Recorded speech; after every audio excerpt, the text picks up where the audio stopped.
ഇന്നലത്തെ രാത്രിത്തെ big boss episode review ഞാൻ ഇന്നലെ പറഞ്ഞിട്ടുണ്ടായിരുന്നില്ല. അപ്പോൾ നിങ്ങളെല്ലാവരും ശ്രദ്ധിച്ചിട്ടുള്ള കാര്യമാവും. ഞാൻ ഡെയിലി 2 വീഡിയോസ് വെച്ച് ഇടാറുണ്ട്. ഒന്ന് ലൈവ് അപ്ഡേറ്റ് ഇടാറുണ്ട്, ഒന്ന് രാത്രി എപ്പിസോഡിൻ്റെ റിവ്യൂ ഇടാറുണ്ട്. അപ്പോൾ അത് ഞാൻ ഇപ്പോഴാണ് ഇടുന്നത്. കാരണം ഇന്നലെ രാത്രി ഞാൻ അത്ര നല്ല മാനസികാവസ്ഥയിലായിരുന്നില്ല. എന്താന്ന് വെച്ചാൽ ഞങ്ങളെ വീട്ടിലെ ഡോഗ്, അതിനേക്കാൾ പറയേണ്ടത് എന്താണെന്ന് വെച്ചാൽ സായിൻ്റെ one of the favourite pet dog അക്കിട്ട എന്ന് പറയുന്നത്, അതായത് അക്കിട്ട ബ്രീഡിലുള്ള ഒരു ഡോഗ് ഇന്നലെ രാത്രി മരിച്ചു. അപ്പോൾ അത് ആ ഒരു കാരണം ഞങ്ങളുടെ വീട്ടിൽ കുറേ കാലമായിട്ട് ഉണ്ടായ ഡോഗാണല്ലോ. അപ്പോൾ അത് ഈ ഡോഗ് ലവേഴ്സിനൊക്കെ അറിയുണ്ടാവും അത് ബ്രീഡിനെ കുറിച്ചും കാര്യങ്ങളൊക്കെ കുറിച്ചിട്ടും. പക്ഷെ ഇന്നലെ രാത്രി ഹീറ്റ് സ്ട്രോക്ക്, കാരണം ഈ കാലാവസ്ഥ, ചൂടുള്ള കാലാവസ്ഥയുടെ ആ ഒരു ഹീറ്റ് സ്ട്രോക്ക് വന്നിട്ടാണ് അത് ഇന്നലെ രാത്രി മരിച്ചത്. അപ്പോൾ ഞാൻ അതിൻ്റെ ഒരു ഇതിലായിരുന്നു. അത് കാണാനും വയ്യ. പിന്നെ എന്താ പറയുക, എനിക്കതിന് ഒന്നും ശരിക്കും പറയാൻ കിട്ടില്ല. കാരണം സായിക്കെന്ന് പറഞ്ഞാൽ ഡോഗ്സ് എന്ന് പറഞ്ഞാൽ അത്രയും ജീവനാണ്. ഞങ്ങളെക്കാളും കൂടുതലെന്ന് പറയാം. സായിക്ക് ഡോഗ്സിന് എന്തെങ്കിലും പറ്റിയെന്ന് പറഞ്ഞാൽ ഭയങ്കര വിഷമവും ഭയങ്കര സങ്കടമാണ്. അപ്പോൾ ഇത് മരിച്ചു എന്നൊക്കെ അറിയുമ്പോൾ എന്നൊക്കെ അവസ്ഥ എനിക്ക് ആലോചിക്കാൻ വയ്യ ശരിക്കും പറഞ്ഞാൽ. സായി എന്നും രാത്രി നടത്തിക്കാൻ കൊണ്ടുപോകുന്ന ഡോഗാണ്. രാത്രി സായി എപ്പോഴും 2 ഡോഗ്സിന് എന്നും രാത്രി ഒരു 10-11 മണിയാകുമ്പോൾ നല്ല പുറത്തേക്ക് നടത്തിക്കാനൊക്കെ കൊണ്ടുപോകും. സായിനെ മാത്രം അനുസരിക്കുന്നത്, സത്യം പറഞ്ഞാൽ സായിനെയാണ് മെയിനായിട്ട് അനുസരിച്ചത്. അതിൻ്റെ സായിനെ മാസ്റ്ററായിട്ട് കാണുന്ന ഒരു ഡോഗാണ്. അപ്പോൾ ഇങ്ങനെ ഞങ്ങളൊക്കെ രാത്രി പുറത്തുനിന്ന് തിരിച്ചു വരുമ്പോൾ ഈ ഡോഗ് എപ്പോഴും ഒച്ചുണ്ടാക്കും. അതായത് പുറത്ത് നടത്തിക്കാൻ കൊണ്ടുപോകാൻ വേണ്ടിയിട്ട്. കാരണം അവർക്ക് സായിൻ്റെ മേലൊരു പ്രതീക്ഷ ഉണ്ട്, എന്നും രാത്രി നടത്തിക്കാൻ കൊണ്ടുപോകുന്നുള്ളത്. അപ്പോൾ ആ ഒരു അവസ്ഥയൊക്കെ ഇങ്ങനെ ആലോചിച്ചപ്പോൾ എനിക്ക് ഭയങ്കര വിഷമമായി.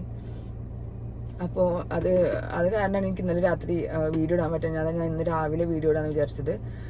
അപ്പോൾ ആക്സൽ എന്നാണ് ഡോഗിൻ്റെ പേര്. അപ്പോൾ ഇന്നലെ ഹീറ്റ് സ്ട്രോക്ക്, ശരിക്കും അതൊരു തണുപ്പത്ത് ജീവിക്കുന്ന ഒരു ഡോഗാണെന്നാണ് എൻ്റെ ഒരു വിശ്വാസം. അപ്പോൾ ഇനി നമ്മുടെ കാലാവസ്ഥ അറിയാമല്ലോ, ചൂടിൻ്റെ അവസ്ഥ, അങ്ങനെയുള്ള അവസ്ഥ കൊണ്ട് ഹീറ്റ് സ്ട്രോക്ക് വന്നിട്ടാണ് അത് മരിച്ചത്. അത് പെട്ടെന്ന് ആയും ചെയ്തു. അപ്പോൾ അത് എനിക്ക് ഭയങ്കര സങ്കടമായി. കാരണം എനിക്ക് സായിൻ്റെ കാര്യം ആലോചിച്ച് ഭയങ്കര സങ്കടമുണ്ട്.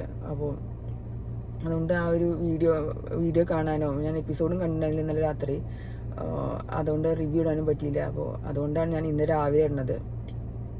അപ്പോൾ ഇത് ഞാൻ ജസ്റ്റ് എല്ലാവരോടും പറയണം വിചാരിച്ചു. കാരണം എല്ലാവരും വിചാരിക്കില്ല ഞാൻ ഇന്ന് രാത്രി എപ്പിസോഡിൻ്റെ റിവ്യൂ ഇടുന്നതാണ്, പക്ഷെ ഇടാൻ പറ്റിയില്ല. അപ്പോൾ ഇന്നിപ്പോൾ ഞാൻ രാവിലെ ഇടാമെന്ന് വിചാരിച്ച എപ്പിസോഡിൻ്റെ. കാരണം സായിൻ്റെ ചാനലല്ലേ, സായിൻ്റെ ചാനൽ കൊണ്ടുപോകണം എന്നുള്ള എനിക്കൊരു ഉത്തരവാദിത്തമുണ്ട്. അതുകൊണ്ട് ഞാൻ ഇന്നത്തെ എപ്പിസോഡ് റിവ്യൂ ഞാൻ ഇപ്പോൾ പറയുകയാണ്.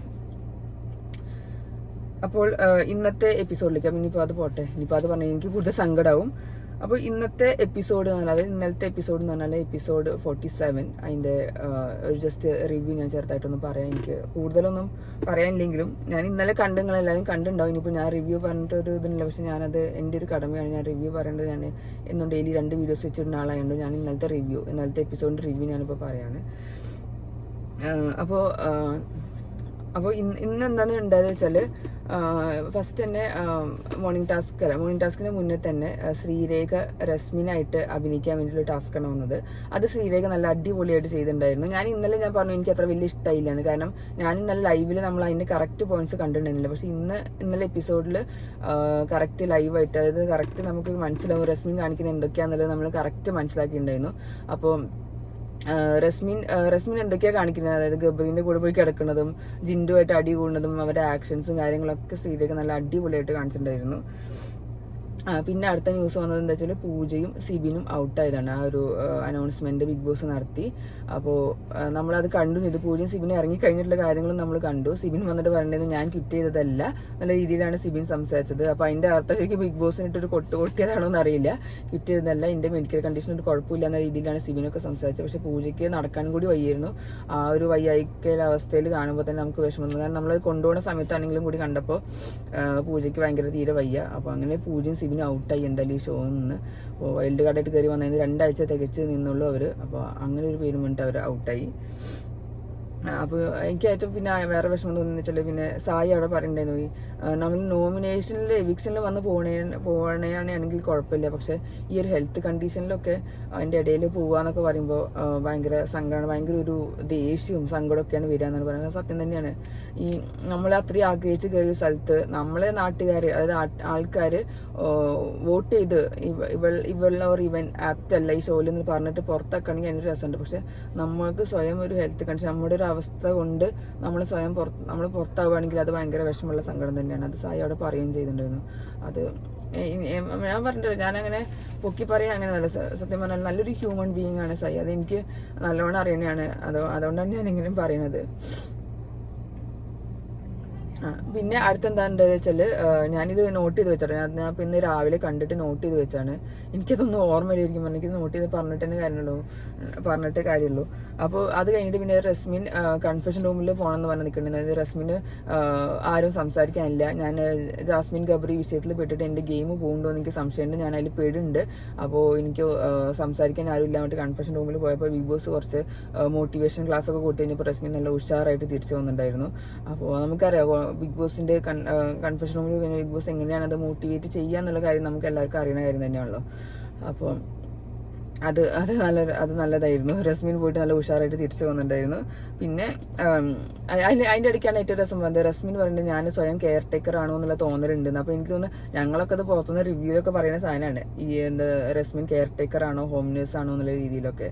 അപ്പോൾ റസ്മിന് സ്വയം അങ്ങനെ തോന്നിയിട്ടുണ്ടെങ്കിൽ അത് എങ്ങനെയാണെന്ന് അറിയില്ല നമുക്ക്, കാരണം നമ്മളത് പറയുന്നത്, കാരണം ജാസ്മിൻ്റെയും ഗബ്രീൻ്റെയും കെയർ ടേക്കർ ആയിട്ട് തന്നെയാണ് റസ്മിനോട് നിൽക്കുന്നത്. അപ്പോൾ റസ്മിനെ സ്വയം അത് പറയുന്നുണ്ട്, ഞാനൊരു കെയർ ടേക്കർ ആയി തോന്നി, എനിക്ക് സംശയം ഉണ്ടെന്ന രീതിയിലാണ് റസ്മിൻ പറഞ്ഞത്. അങ്ങനെ അവിടുന്ന് ബിഗ് ബോസ് ഒക്കെ പറഞ്ഞിട്ട് ഉഷാറായിട്ട് വന്നു. പിന്നെ ഉണ്ടായതാണ് നമ്മുടെ ജാസ്മിൻ്റെ കരച്ചിൽ, ജാസ്മിനും ഗബ്രീൻ്റെ കരച്ചിൽ. എനിക്ക് പിന്നെ അതിനെക്കുറിച്ച് അധികം പറയാൻ താല്പര്യമില്ല. അവരെ തമ്മിലുള്ള ഡ്രാമകളാണ് ഫുള്ള്.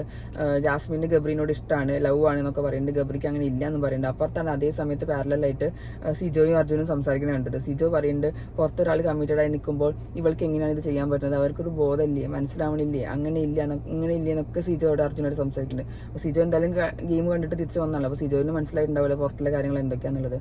അപ്പോൾ അതൊക്കെ പറയുന്നുണ്ടായിരുന്നു.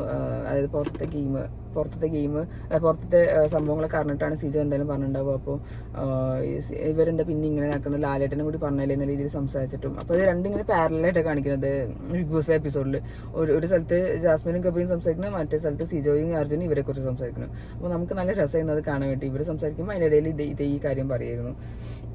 പിന്നെയാണ് നമ്മൾ മെയിൻ സാധനം വന്നത്, ടാസ്ക്, പവർ കോയിൻ ടാസ്ക്. അപ്പോൾ എന്താണെന്ന് വെച്ചാൽ പവർ റൂമിലേക്ക് അത് ജയിക്കാൻ വേണ്ടിയിട്ടോ അല്ലെങ്കിൽ അവരുടെ ടീം നിലനിർത്താൻ വേണ്ടിയിട്ടുള്ള ടാസ്ക് ആയിരുന്നു. അപ്പോൾ നമുക്കറിയാം ഈ കോയിൻ ടാസ്ക് മേലെ ഒട്ടിക്കുക, ആ ഒട്ടിക്കുന്ന ആള് പുറത്താവുക. ഇത് നമ്മൾ കഴിഞ്ഞ കൊല്ലത്തെ സീസണിലൊക്കെ ഉണ്ടായിരുന്നു. അത് നല്ല സൂപ്പർ ടാസ്ക് ആയിരുന്നു. പക്ഷെ അതിൽ പവർ ടീം കോൺസെപ്റ്റ് ഇല്ലാത്തതുകൊണ്ട് എല്ലാവരും അതിൽ ഇടപെട്ടിരുന്നത്. അപ്പോൾ നല്ലൊരു ഗെയിമായിരുന്നു ആ സമയത്ത്.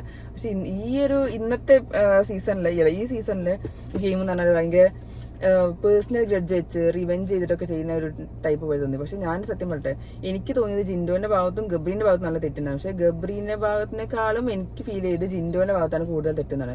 ശരിയാണ്, ഫസ്റ്റ് ഗബ്രി മുഖത്ത് മാന്തി പിടിച്ചത് കണ്ടു, എന്നിട്ടാണ് ജിൻഡോ പിടിച്ച് വലിച്ചതാണ്. പക്ഷെ എന്നിട്ടും ജിൻഡോ അവിടെ ന്യായീകരിക്കുന്നു, ഞാനൊന്നും ചെയ്തിട്ടില്ല, ജിൻഡോ അവിടെ ശരിക്കും ഭയങ്കര അപകടകാരിയാണ്, ജിൻഡോ ചെയ്തിട്ടും ഞാൻ ചെയ്തിട്ടില്ല എന്ന രീതിയിലാണ് ജിൻഡോ അവിടെ സംസാരിക്കുന്നത്. പക്ഷെ ഗബ്രി സമ്മതിക്കുന്നില്ല.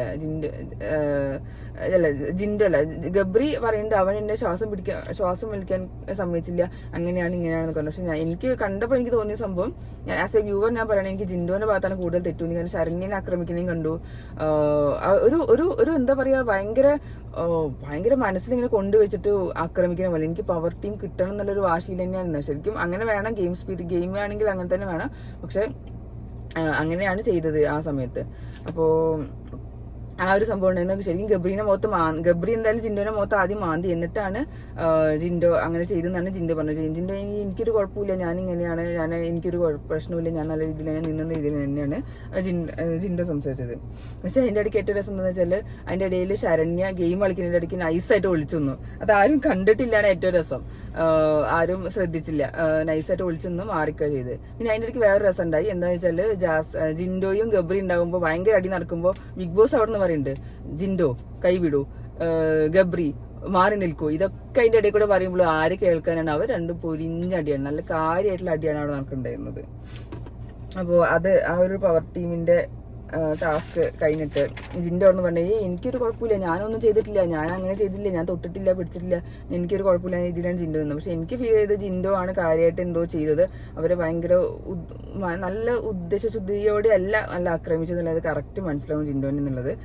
അപ്പോഴാണ് നമ്മുടെ CID രാംദാസ് വന്നിട്ട് പറഞ്ഞു എന്താണ് ഇങ്ങനെ കളിക്കുന്നത് അങ്ങനെ കളിക്കുന്ന രീതി സംസാരിച്ചത് നേരെ പോവുകയും ചെയ്തു. എന്നിട്ട് ആ റൗണ്ട് ആണെങ്കിൽ അസാധുവാക്കുകയും ചെയ്തു.